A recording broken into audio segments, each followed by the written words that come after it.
प्रसंग की पंक्तियां मैंने आपके समक्ष पढ़ी है और आप लोग उससे अवगत भी है।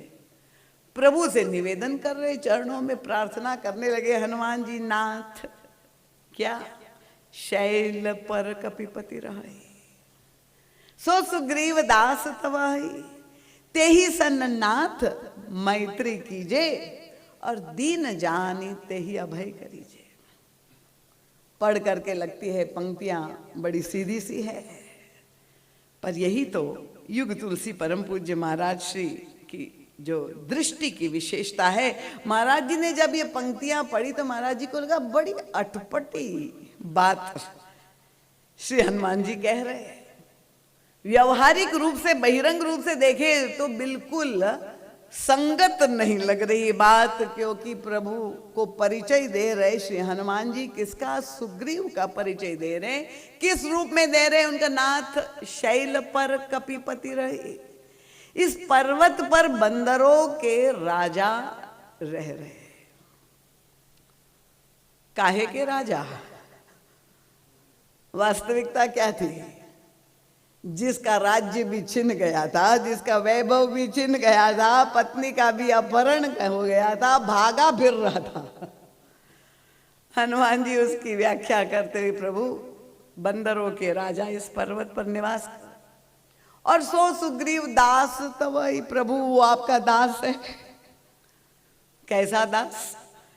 श्री हनुमान जी ना होते तो ये सुग्रीव ने क्या किया होता, क्योंकि दूर से ही भगवान श्री राम और लक्ष्मण जी का दर्शन जहां सुग्रीव ने किया, दूर से देखा और उसका जो स्वभाव था वही सामने आया। इतना बड़ा डरपोक, भयभीत हो गया।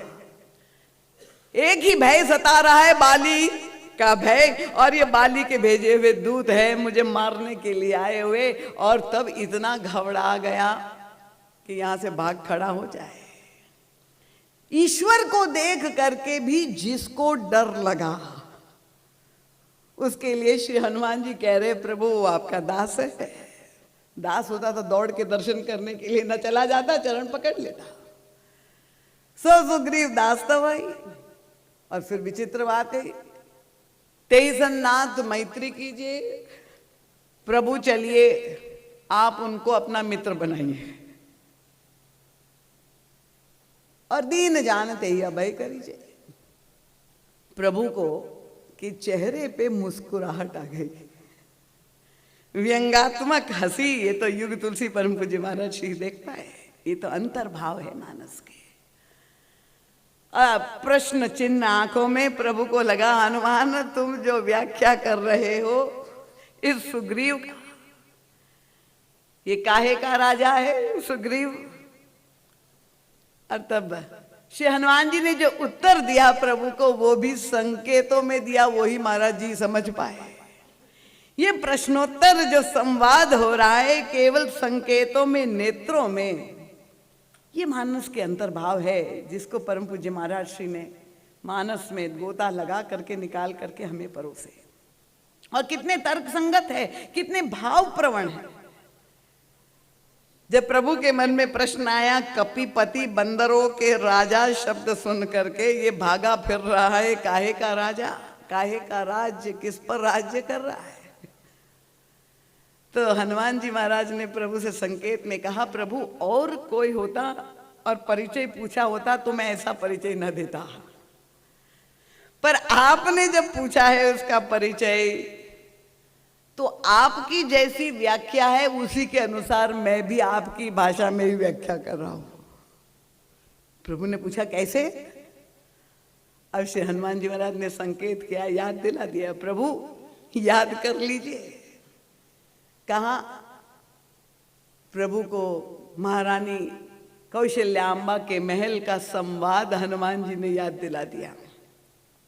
प्रभु जब आपको वनवास दे दिया गया और बन जाने से पहले आप कौशल्याम्बा के महल में माँ के से प्रणाम करने के लिए गए, कौशल्याम्बा अवगत नहीं थी और उनका हृदय जैसा माँ का वात्सल्य से भरा होता है, व्याकुल हो रही थी उनका बेटा।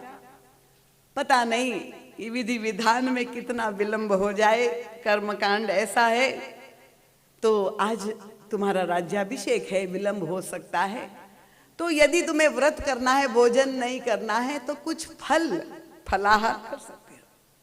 जाओ कछु भाव मधुर फल खाओ, पितु समीप तब जई हो भैया, भई बड़ी बार जाई बलि मैया। मैं बलि बलि जाओ लाल, तुम कुछ खा लो। अब मां नहीं जानती थी कि प्रभु महल छोड़ के, अयोध्या छोड़ के जा रहे हैं। इतने भाव में डूबी हुई, जहां हृदय में उत्कंठा भरी हुई है, हर्ष की पराकाष्ठा है, मां के सामने समाचार कैसे रखा जाए। देखिए, ये सूचना प्रभु ने जो दी, रामचरितमानस की कथा और कहानी और चौपाइयां आपको सबको रटी हुई है। ये बताने की आवश्यकता नहीं, क्योंकि यहां तो कथावाचक कितने बैठे हुए हैं। पर इस कथा का उद्देश्य क्या है कि ये सारा जो हम केवल बोल रहे हैं नहीं, हमें अपने जीवन में उसे उतारना है, चरितार्थ करना। ये कथा हमारे जीवन का स्वरूप बन जाए, तब तो मानस पाठ और मानस कथा की सार्थकता है। यह आयोजन इसलिए किया गया है, प्रभु से हम सीखे बोलने की कला। मैं यही कहती हूं, आप लोग आर्ट ऑफ लिविंग के क्लासेस में जाते हैं ना?